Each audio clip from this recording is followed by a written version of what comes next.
नमस्कार, आप देख रहे हैं खबरदार। मैं हूं आपके साथ चित्रा त्रिपाठी। खबरदार में आज सबसे पहले वैक्सीनेशन की फाइनल तैयारियों की हम बात करेंगे। कोरोना से निर्णायक लड़ाई में ये पूरे भारत का टेस्ट है। वैक्सीनेशन का काउंटडाउन शुरू हो चुका है और अगर इंडिया मॉडल हिट रहा तो पूरी दुनिया को भारत रास्ता दिखाएगा। वैक्सीनेशन के लिए कौन से राज्य में क्या फाइनल तैयारियां हो रही हैं, वो 5 चुनौतियां क्या हैं जिनसे हमें पार पाना है, ये सब कुछ आज हम आपको बताने वाले हैं। इसके बाद हम आपको हरियाणा के करनाल में हुए हंगामे की तस्वीरें दिखाएंगे, जिनसे ये बड़ा सवाल उठा है कि किसान आंदोलन में अब अराजकता क्यों आ गई है।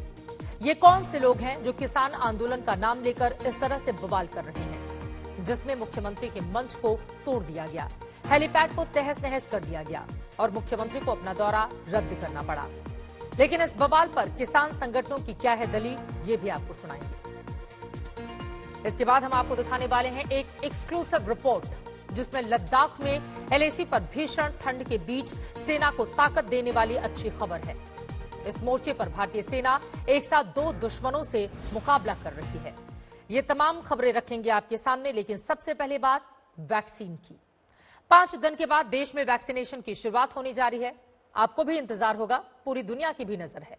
वैक्सीनेशन के इंडिया मॉडल से दुनिया सीखेगी। सभी ये देखना और समझना चाहते हैं कि भारत जैसा बड़ा देश कैसे इतना बड़ा वैक्सीनेशन प्रोग्राम चलाएगा। 30 करोड़ लोगों को टीका लगाने का टारगेट है और ये दुनिया का सबसे बड़ा टीकाकरण अभियान है। पहले चरण में जिन्हें टीका लग रहा है, उनमें से अब तक 79 लाख से ज्यादा लोगों के नाम रजिस्टर्ड हो चुके हैं। 1-2 दिन में वैक्सीन खरीदने की औपचारिक प्रक्रिया पूरी हो जाएगी। अगले कुछ दिन में वैक्सीन की सप्लाई भी शुरू हो जाएगी। वैक्सीनेशन के लिए ऊपर से नीचे तक सिस्टम और सप्लाई चेन पहले से ही तैयार हैं। करीब 6 लाख लोगों को ट्रेनिंग दी जा चुकी है। सही तरीके से वैक्सीनेशन शुरू करने के लिए 3 बार ड्राई रन हो चुका है। अलग अलग राज्यों में वैक्सीनेशन की तैयारियों को फाइनल टच दिया जा रहा है और इसी पर कल मुख्यमंत्रियों के साथ प्रधानमंत्री नरेंद्र मोदी की अहम मीटिंग होने वाली है। 16 जनवरी से मिशन वैक्सीनेशन की शुरुआत है और देश इसमें कोई भी कोर कसर, कोई भी कमी नहीं छोड़ना चाहता। देखिए, दुनिया आज सिर्फ भारत की वैक्सीन का इंतजार ही नहीं कर रही, बल्कि दुनिया का सबसे बड़ा वैक्सीनेशन प्रोग्राम भारत कैसे चलाता है, इस पर भी नजरें हैं।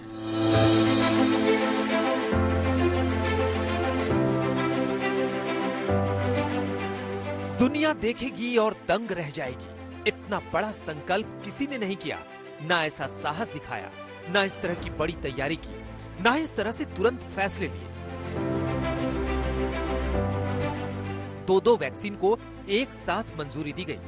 2 हफ्ते में ही वैक्सीनेशन की डेट भी आ गई। वैक्सीनेशन का पूरा सिस्टम बना दिया। 3 बार इस सिस्टम को टेस्ट किया। वैक्सीनेशन के लिए देश भर में 61,000 प्रोग्राम मैनेजर बनाए गए हैं। टीका लगाने के लिए 2 लाख वैक्सीनेटर्स को ट्रेनिंग दी गई। 3,70,000 अन्य लोग वैक्सीनेशन टीम में हैं। दुनिया आज सिर्फ भारत की वैक्सीन का इंतजार ही नहीं कर रही, बल्कि दुनिया का सबसे बड़ा वैक्सीनेशन प्रोग्राम भारत कैसे चलाता है, इस पर भी नजरें हैं। साथियों, इस वैश्विक महामारी के दौरान भारत ने जो सीखा है, वही अब आत्मनिर्भर भारत अभियान की प्रेरणा बन गया है। अब सिर्फ वैक्सीनेशन की तैयारियों को फाइनल टच देना बाकी है। अलग अलग राज्य अपने फिक्स टारगेट के हिसाब से 16 जनवरी से वैक्सीनेशन की तैयारियां कर चुके हैं। यूपी में 850 वैक्सीनेशन सेंटर पर टीकाकरण होगा। सबसे पहले 9 लाख हेल्थ वर्कर्स को वैक्सीन लगाई जाएगी। बिहार में करीब 300 सेंटर पर वैक्सीनेशन होगा। इसके लिए 4.5 लाख से ज्यादा स्वास्थ्य कर्मियों का रजिस्ट्रेशन हो चुका है। राजस्थान में 282 वैक्सीनेशन सेंटर बनाए गए हैं। पहले चरण में 4.5 लाख हेल्थ वर्कर्स को टीका लगेगा। दिल्ली में 36 सरकारी और 53 प्राइवेट अस्पतालों सहित 89 जगहों पर वैक्सीनेशन होगा। 12 या 13 जनवरी तक दिल्ली में वैक्सीन पहुंच जाएगी। हर वैक्सीनेशन सेंटर पर करीब 100 लोगों को रोज टीका लगाया जाएगा। पहले चरण में करीब 1 करोड़ हेल्थ वर्कर्स को टीका लगेगा। इसके बाद 2 करोड़ फ्रंट लाइन वर्कर्स की बारी आएगी। इन सबको टीका लगाने में 2.5 से 3 महीने लग सकते हैं और इसके बाद 50 साल के ऊपर के व्यक्तियों और उन लोगों का वैक्सीनेशन होगा जिन्हें गंभीर बीमारी है। दिल्ली सरकार ने 89 हॉस्पिटल्स को चिन्हित किया है, जिसमें से 36 गवर्नमेंट हॉस्पिटल्स हैं और 53 प्राइवेट हॉस्पिटल्स हैं। तो हमने अभी जो फर्स्ट स्टार्ट किया है वो सारे हॉस्पिटल्स में कर रहे हैं, क्योंकि साइट्स बहुत कम थी। शुरू हमने तैयारी तो 1000 तक की हुई है, तो 89 साइट्स हैं, सारे के सारे हॉस्पिटल्स में हैं और 16 तारीख से इसको स्टार्ट किया जाएगा। 16 जनवरी से वैक्सीनेशन के बारे में प्रथम फेज के कहा गया है। राजस्थान में जैसा हमने कहा कि जिस तरह से तैयारियों को हमने अंतिम रूप दिया है, क्योंकि वैक्सीनेशन एक निरंतर प्रक्रिया है। पहले से ही अधिकांश तैयारियां तो हमारी रहती है, चाहे इंफ्रास्ट्रक्चर हो, चाहे हमारी तैयारी की बात हो, वो ज्यादातर तैयारियां तो हमारी होती है, पहले से ही है। 13 तारीख उस दिन जो कार्यक्रम बनाया गया है, हम पूरी तरह से उसको अमल करेंगे। हेल्थ वर्कर हों, कोविड वॉरियर हों, सभी लोगों को पूरी तरह से महाराष्ट्र में वैक्सीन लगाने की तैयारी पूरी है और निश्चित रूप से सफलतापूर्वक उसे हम अंजाम देने का काम करेंगे। बहुत बड़ी उपलब्धि हिंदुस्तान के लिए। हमारे जो साइंटिस्ट हैं, मैं उनको धन्यवाद करूंगा। ये इंसानियत के लिए एक बहुत बड़ी इस मौके पे नेमत बन के आ रही है, क्योंकि बहुत देर से इंतज़ार की जा रही थी और सेंट्रल गवर्नमेंट ने ड्राई रन्स वगैरह भी पूरे कर लिए सारे स्टेट्स में। तो अब इसका फ़ायदा जो इंसानियत को मिलने वाला है, उसकी जितनी तारीफ करिए, जितनी उसके लिए धन्यवाद करिए, वो कम है। वैक्सीनेशन शुरू होने से पहले प्रधानमंत्री सब तैयारियों को खुद देख रहे हैं। सोमवार को मुख्यमंत्रियों के साथ उनकी अहम मीटिंग है। वैक्सीन को मंजूरी देने के बाद ये मुख्यमंत्रियों के साथ पीएम की पहली मीटिंग है। हर राज्य में तैयारी और पूरी प्रक्रिया को लेकर वो मुख्यमंत्रियों से बात करेंगे। कई राज्यों ने मुफ्त टीकाकरण की मांग की है। वैक्सीनेशन से पहले ये भी बड़ा मुद्दा है। आज तक ब्यूरो। कल प्रधानमंत्री की बैठक पर सबकी नजर होगी, क्योंकि वो मुख्यमंत्रियों से बात करने वाले हैं और इससे पहले फ्री वैक्सीन का मुद्दा उठ गया है, क्योंकि पश्चिम बंगाल के मुख्यमंत्री ममता बनर्जी ने अपने राज्य में सभी को फ्री वैक्सीन का ऐलान कर दिया है। पश्चिम बंगाल में चुनाव भी हैं, तो सवाल ये भी उठे कि क्या वोट के लिए वैक्सीन को हथियार बनाया जा रहा है। बिहार चुनाव में भी ऐसा दांव खेला गया था, लेकिन इस तरह की राजनीति भारत में वैक्सीनेशन के लिए चैलेंज है, क्योंकि अगर आपस में खींचतान होगी तो इतना बड़ा अभियान सफल नहीं हो पाएगा। वैसे भी टीकाकरण अभियान में भारत के लिए चुनौतियां कम नहीं हैं। इन चुनौतियों से हम सबको पार पाना है।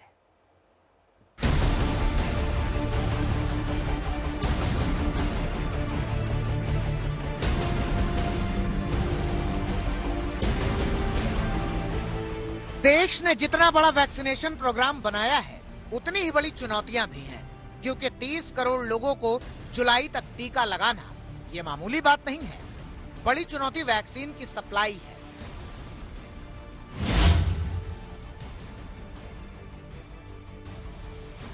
भारत ने वैसे तो 2 वैक्सीन को मंजूरी दे दी है, लेकिन वैक्सीनेशन में मुख्य वैक्सीन सीरम इंस्टीट्यूट की कोविशील्ड ही है, जिसकी 2 डोज 4 हफ्ते के अंतराल में लगेंगी।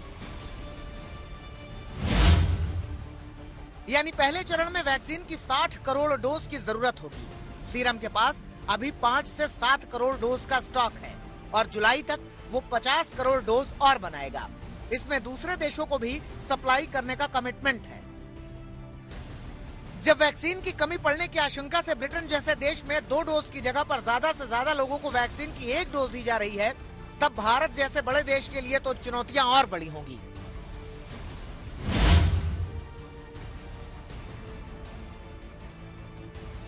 भारत ने दोनों वैक्सीन को यही देखकर अप्रूव भी किया था कि इन दोनों वैक्सीन का रखरखाव आसान है। इन्हें 2 से 8 डिग्री के तापमान में सामान्य फ्रीज में भी रखा जा सकता है, लेकिन वैक्सीन की डिलीवरी में कोल्ड चेन पॉइंट अहम है। भारत में करीब 29,000 कोल्ड चेन पॉइंट्स हैं और इनमें आधे से ज्यादा कोल्ड चेन पॉइंट्स और 40% उपकरण सिर्फ 6 राज्यों में है। बाकी जगहों पर अतिरिक्त उपकरणों की जरूरत होगी और ये बड़ी चुनौती है। वैक्सीनेशन में एक बड़ी चुनौती ऑनलाइन रजिस्ट्रेशन और मॉनिटरिंग की भी है। वैक्सीनेशन की पूरी प्रक्रिया ऐप और पोर्टल के जरिए की जा रही है। ऑन स्पॉट रजिस्ट्रेशन नहीं है। ड्राई रन में कई दूर दराज के इलाकों में नेटवर्क और इंटरनेट की दिक्कतें आईं, क्योंकि भारत में कुल मिलाकर सिर्फ 36% इलाके तक ही इंटरनेट की पहुंच है। वैक्सीनेशन में यह बड़ी चुनौती आगे हो सकती है।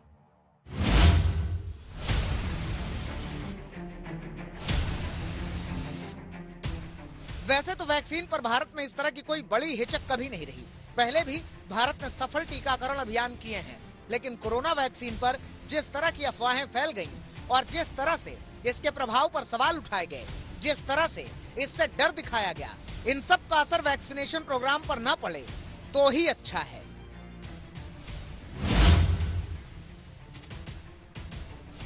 लेकिन वैक्सीनेशन पर सबसे बड़ी चुनौती तो वो राजनीति है जो वैक्सीन को मंजूरी मिलने के दिन से लेकर वैक्सीनेशन शुरू होने के पहले भी चल रही है। पीएम की मीटिंग से एक दिन पहले पश्चिम बंगाल की मुख्यमंत्री ममता बनर्जी ने पश्चिम बंगाल में सबको फ्री वैक्सीन का ऐलान कर दिया। इस पर अब खूब राजनीति हो रही है। कि प्रधानमंत्री जी ने घोषणा कर चुके हैं हर भारतीय के लिए फ्री में वैक्सीन मिलेगा, तो बंगाल क्या अलग है देश से क्या? न कि यहाँ कोई अलग वैक्सीन का आविष्कार हुआ है। तो केंद्र सरकार की जितनी योजनाएं हैं सबका नाम बदल करके ममता बनर्जी अपने नाम पर चलाती हैं। फ्री वैक्सीन को चुनावी हथियार बनाने की कोशिश बिहार चुनाव में भी की गई थी और ममता बनर्जी के फ्री वैक्सीन के ऐलान को बंगाल चुनाव से जोड़कर देखा जा रहा है। सबको फ्री वैक्सीन देने और टीकाकरण का खर्च केंद्र सरकार द्वारा उठाने की मांग कई ऐसे राज्य कर रहे हैं जहां विपक्ष की सरकारें हैं और ये वैक्सीन पर राजनीति का नया राउंड है। आज तक ब्यूरो। वैसे कोरोना से लड़ाई में भारत दुनिया की उम्मीद बन चुका है। वैक्सीन के सप्लाई से लेकर वैक्सीनेशन के मॉडल तक पूरी दुनिया की नजर भारत पर है। ब्राजील ने भारत से कोरोना वैक्सीन की 20 लाख डोज मांगी है और इसके लिए वहां के राष्ट्रपति ने प्रधानमंत्री नरेंद्र मोदी को चिट्ठी लिखी है। पड़ोसी देश भी वैक्सीन पर भारत की तरफ उम्मीदों से देख रहे हैं। इसीलिए भारत को हर हाल में वैक्सीनेशन की परीक्षा में सफल होना है और ये तभी होगा जब सब साथ मिलकर काम करेंगे और वैक्सीनेशन की सारी चुनौतियों को ध्वस्त करेंगे। खबरदार में अब बात करनाल में हुए हंगामे की। वहां हरियाणा के मुख्यमंत्री मनोहर लाल खट्टर किसान पंचायत करने वाले थे, लेकिन किसान संगठनों ने उनके विरोध प्रदर्शन की तैयारी कर रखी थी। तय यह था कि आंदोलनकारी सांकेतिक विरोध करेंगे, लेकिन यह वादा टूट गया और करीब 5000 लोगों ने सीएम की महापंचायत को घेर लिया। मंच को उखाड़कर फेंक दिया गया। हेलीपैड को तहस नहस कर दिया गया। विरोध प्रदर्शन पर उतरे किसानों पर पुलिस ने बड़ी कार्रवाई की। प्रदर्शनकारियों पर लाठीचार्ज किया, आंसू गैस के गोले छोड़े गए और पानी की बौछार भी की गई। इस बवाल का नतीजा यह हुआ कि मुख्यमंत्री मनोहर लाल ने अपने दौरे को रद्द कर दिया। सीएम ने इस पर क्या कहा और किस तरह से करनाल में यह पूरा हंगामा हुआ, उसकी एक तस्वीर हम आपको दिखाते हैं।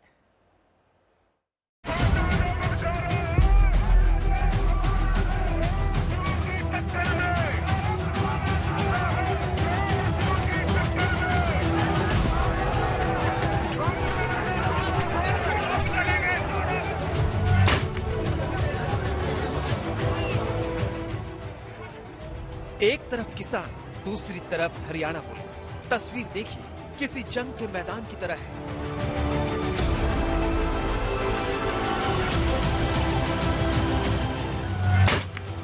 पुलिस आंसू गैस के गोले दाग रही थी, ठंड के बीच वाटर कैनन चला रही थी। किसान कभी आगे बढ़ते, कभी पीछे हटते। पुलिस से आंख मिचौली का खेल शुरू हो गया था।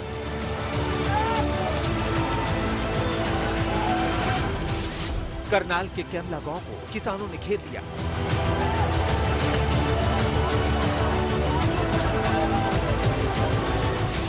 आंसू गैस और वाटर कैनन की परवाह नहीं।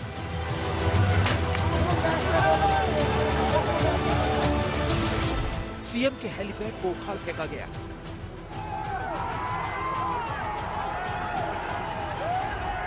मुख्यमंत्री का हेलीकॉप्टर जहां उतरना था, उस हेलीपैड को भारी नुकसान पहुंचाया गया। भारी आक्रोश से भरे किसानों ने हरियाणा के मुख्यमंत्री मनोहर लाल खट्टर की किसान महापंचायत रैली को तहस नहस कर दिया।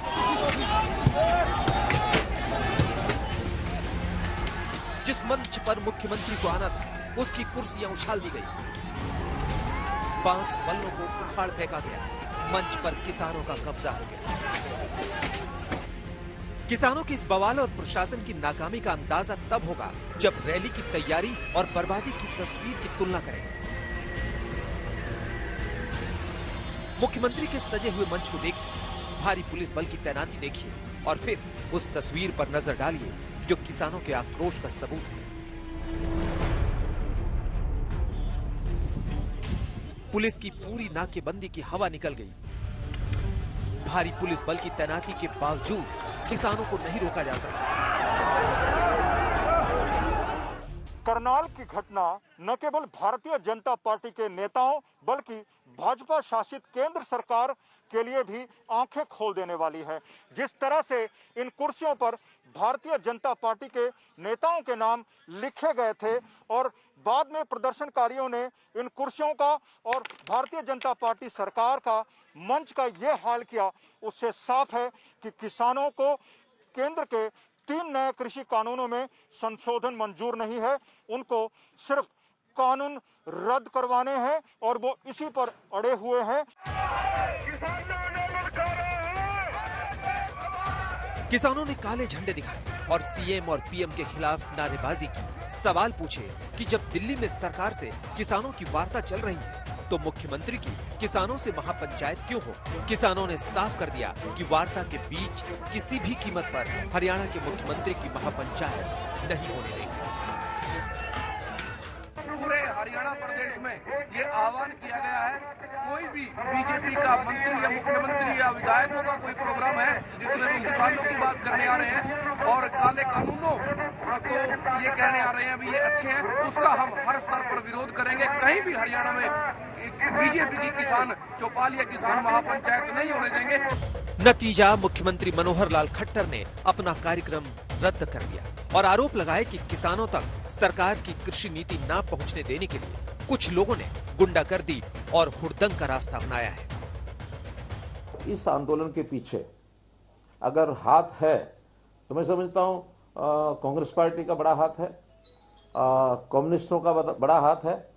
तो ये सारे लोगों को भी इस बात का ध्यान में आता है कि ये कोई तौर तरीका नहीं है, क्योंकि कांग्रेस के लगातार वक्तव्य इस प्रकार के आ रहे हैं, उकसाने के सबके सामने हैं, और जो नेता इनके जितने भी आंदोलन पर बैठे हैं और जो बातचीत में भी जाते हैं वो सब कम्युनिस्ट विचारधारा के हैं। सरकार और बीजेपी इस आंदोलन के पीछे राजनीतिक ताकत देख रही है, लेकिन किसान नेता बोल रहे हैं कृषि कानून रद्द करो, आप राज करो, हम खेती करेंगे।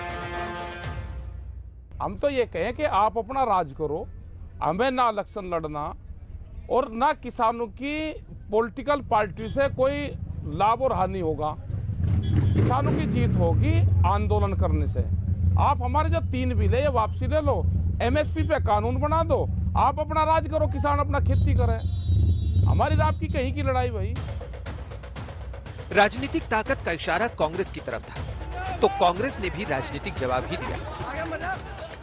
ये तमाम नेता और ये तमाम मिनिस्टर्स, इनको शर्म नहीं आती कि जो अंधाता है उसको आपने सड़कों पर बैठा रखा है और आप उसकी बात सुनने को तैयार नहीं है, एमएसपी पर बोलने को तैयार नहीं है, और हर बार मुलाकात में एक ही बात सामने आती है, कानून नहीं हटेंगे। कानून कहीं ऊपर से आया है क्या, आसमान से? यहाँ पे अगर कोई किसान जो इन काले कानूनों का विरोध कर रहा है, उनको इन पंचायत में जाने से क्यों रोका जा रहा है? तो ये पंचायत नहीं हुई है, इसको आप पंचायत नहीं कह सकते।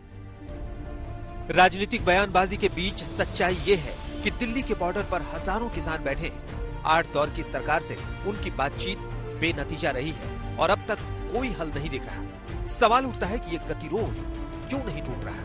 अगर दोनों पक्ष अपने अपने रुख पर अड़े रहे तो रास्ता निकलना भी नहीं। ऐसे में सवाल उठता है कि क्या इसका रास्ता अब सुप्रीम कोर्ट से ही निकलेगा? करनाल से मंजीत सहगल के साथ आज तक ब्यूरो। बहुत सारे ऐसे सवाल हैं जिनका जवाब मिलना अभी बाकी है। वैसे आज दिल्ली में बॉर्डर पर बैठे किसानों के संयुक्त मोर्चे ने एक अहम बैठक की है। इसमें 40 किसान संगठन के नेता शामिल रहे। बैठक में कल होने वाली सुप्रीम कोर्ट में सुनवाई पर चर्चा हुई है। बैठक के बाद किसानों ने बयान जारी किया। इस बयान में कहा गया कि केंद्र सरकार किसानों के मुद्दे पर हल निकालने की जिम्मेदारी से बच रही है। सरकार सुप्रीम कोर्ट को राजनीतिक ढाल बनाना चाह रही है। किसान नेताओं के बयान में कहा गया है कि किसानों के आंदोलन में सुप्रीम कोर्ट की कोई भूमिका नहीं है। ये सवाल राजनीतिक है और इसका हल भी राजनीतिक नेतृत्व को ही हल करना चाहिए।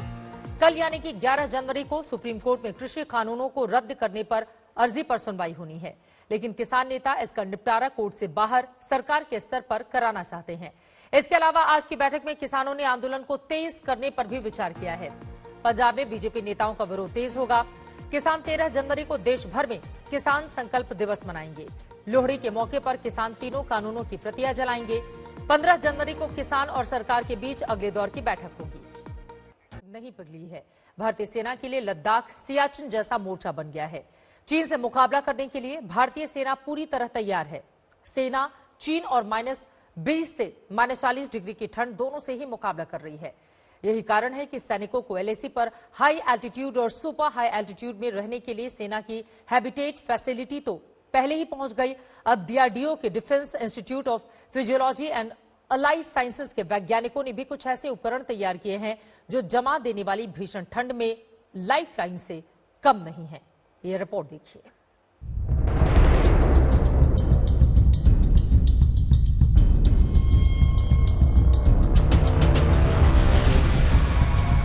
शून्य से 40 डिग्री नीचे का तापमान हो या फिर जमा देने वाली बर्फीली हवा, जवान LAC के पास निगरानी चौकियों पर मुस्तैद है। चीन की घुसपैठ के बाद LAC के कायदे कानून बदल गए हैं। अग्रिम निगरानी चौकियां ना तो पीछे हटी है और ना ही जवान। ठंड का अंदाजा इन सैटेलाइट तस्वीरों से लगाइए। ये देखकर किसी की भी कपकपी छूट जाएगी। 25 दिसंबर को पूर्वी लद्दाख की पेंगोंग त्सो झील जमनी शुरू हुई। 4 जनवरी आते आते झील का ज्यादातर हिस्सा जम गया। इन सैटेलाइट तस्वीर से ठंड का अंदाजा लगाया जा सकता है। इस हाल में भी हमारे वीर सैनिक सरहद पर तैनात हैं, यानी वो एक साथ 2 दुश्मनों से लोहा ले रहे हैं, एक चीन और दूसरा मौसम। ऐसे में मुकाबले के लिए हौसले के साथ साथ तैयारी की भी जरूरत है। DRDO ने जवानों की चौकियों को गर्म रखने के लिए एक खास तरह की बुखारी को डिजाइन और विकसित किया है। मौसम जैसे दुश्मन से निपटने के लिए DRDO ने कई खास तरह के उपकरण तैयार किए हैं जो कि शून्य से नीचे के तापमान में जवानों को स्वस्थ रखने के काम करेंगे। सबसे पहले हम आपको दिखा रहे हैं बुखारी। अभी तक जो खासतौर से शून्य से नीचे के तापमान में जो बुखार इस्तेमाल की जाती थी वो काफी बड़ी होती थी और उसमें कई तरह की दुर्घटनाओं की संभावना होती थी, लेकिन DRDO ने एक बिल्कुल नई तरह की बुखारी तैयार की है। DRDO ने लद्दाख मोर्चे पर सैनिकों के लिए इसे खास तौर पर तैयार किया है। हल्का और छोटा होने की वजह से ऊंचाइयों पर जहां इसे ले जाना आसान है, वहीं ये पहले से कहीं ज्यादा सुरक्षित भी है। बुखारी मिट्टी के तेल से चलती है। नए बुखारी में तेल की खपत भी पहले से कम होने वाली है। हानिकारक गैसों से भी छुटकारा मिलेगा। नई बुखारी रूम हीटर की तरह काम करेगी, जो सैनिकों को ठंडे में राहत देगी। इन ठंडे इलाकों में बिना हीटर के रहना संभव नहीं है। अगर जो कन्वेक्टिव होती है वो पूरे रूम में एयर सर्कुलेट करता है, तो इसमें ये लेके ये चार्ज कंट्रोलर है इसमें, इससे जो है फैन को ये मूव कर रहा है।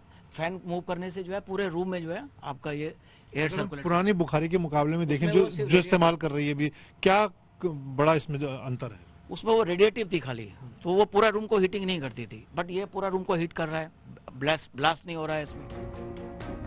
परंपरागत बुखारी की जगह नई बुखारी लगाने से रोजाना 10 करोड़ रुपए यानी साल भर में 3,650 करोड़ रुपए की बचत होगी। सेना ने हाल ही में इस नई बुखारी के लिए 420 करोड़ के ऑर्डर दिए हैं। इसमें हमें 3 एडवांटेज हैं इसमें। एक तो इसमें ऑयल कंजम्पशन जो है जो वो ऑलमोस्ट हाफ हो जाता है, तो उसमें बहुत सारा हम सेविंग कर सकते हैं ऑयल की, क्योंकि जो आप हाई एल्टीट्यूड पर जब जाते हैं तो कॉस्ट जो लॉजिस्टिक कॉस्ट है उसकी जो ऑयल की बहुत ज़्यादा होती है।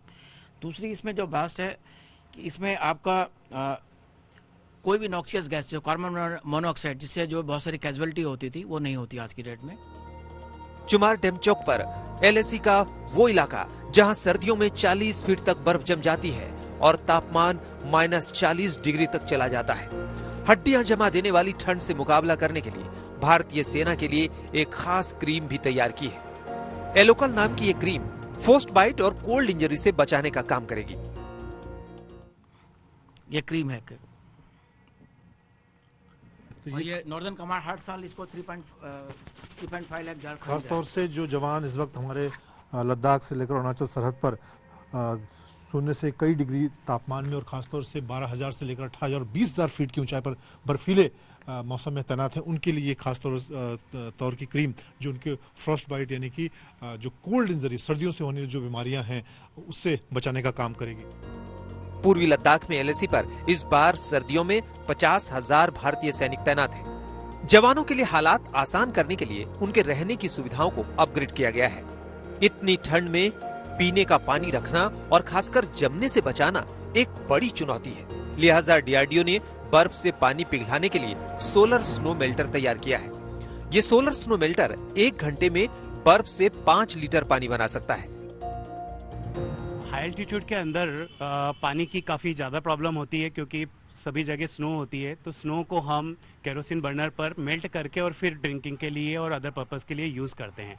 तो ये सोलर स्नो मेल्टर जो डिज़ाइन किया गया है वो सोलर एनर्जी पे काम करता है। इस मटेरियल के थ्रू हम सोलर एनर्जी को अंदर की तरह ट्रैप करते हैं। यहाँ पे एक कॉपर का हीट एक्सचेंजर डिज़ाइन किया गया है जो कि सोलर स्नो को अकोमोडेट कर पाए, और वो जो सोलर एनर्जी आई है उसको हम यूज़ करते हैं to melt this snow to convert into water.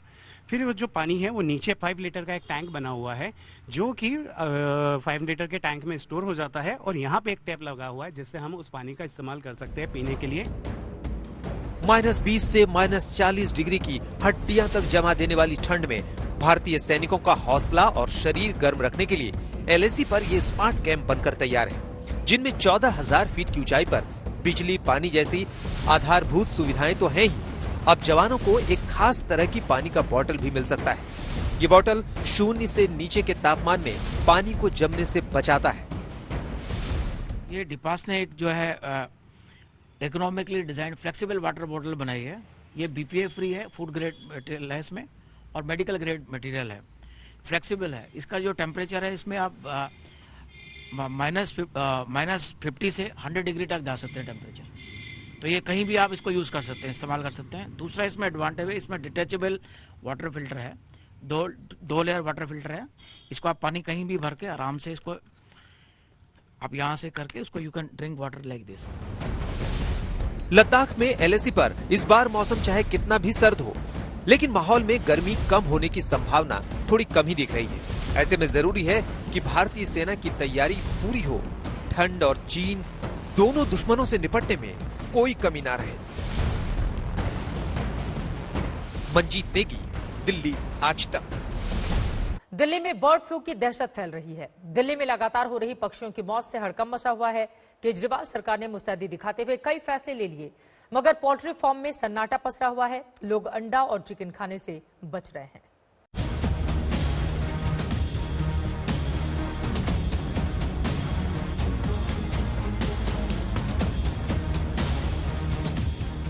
एक तो पहले ही कोरोना की मार झेल रहे थे, अब बर्ड फ्लू की आहट भी सुनाई देने लगी है। राजधानी दिल्ली में कई इलाकों में पक्षियों की मौत ने दहशत को और बढ़ा दिया है।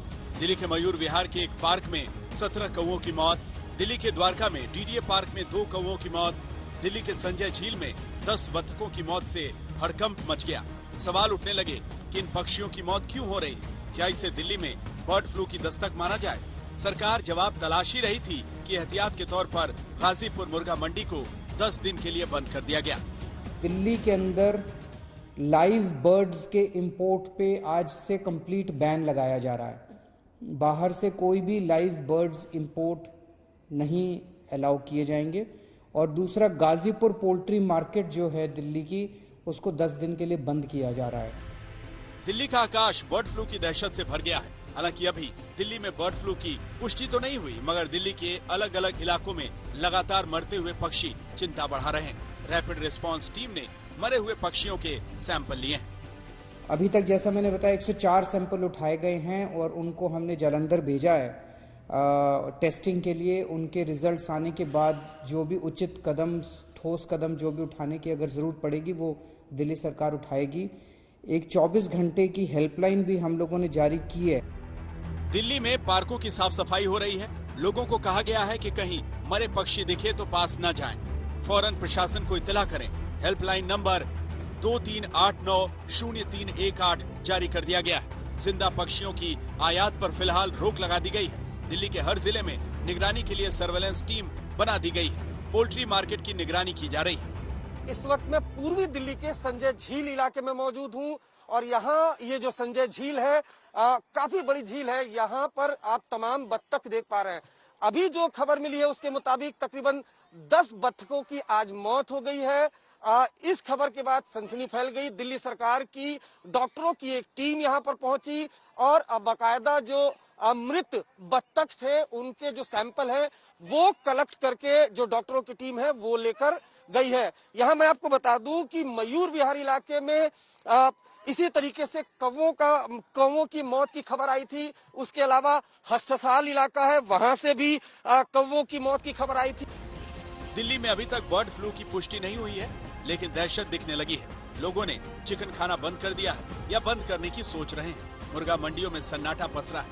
चिकन और अंडे की कीमत भी आधी हो गई है। हम इस वक्त देश ही नहीं और देश के एक सबसे बड़े मुर्गा मंडी गाजीपुर मुर्गा मंडी में है, जो कि दिल्ली में स्थित है और यहाँ पर कई सारी सावधानियां भी बरती जा रही हैं। साथ ही साथ उसका क्या कुछ असर पड़ रहा है पैसों पर, कारोबार पर, उसका भी हम सीधा ब्यौरा लेंगे।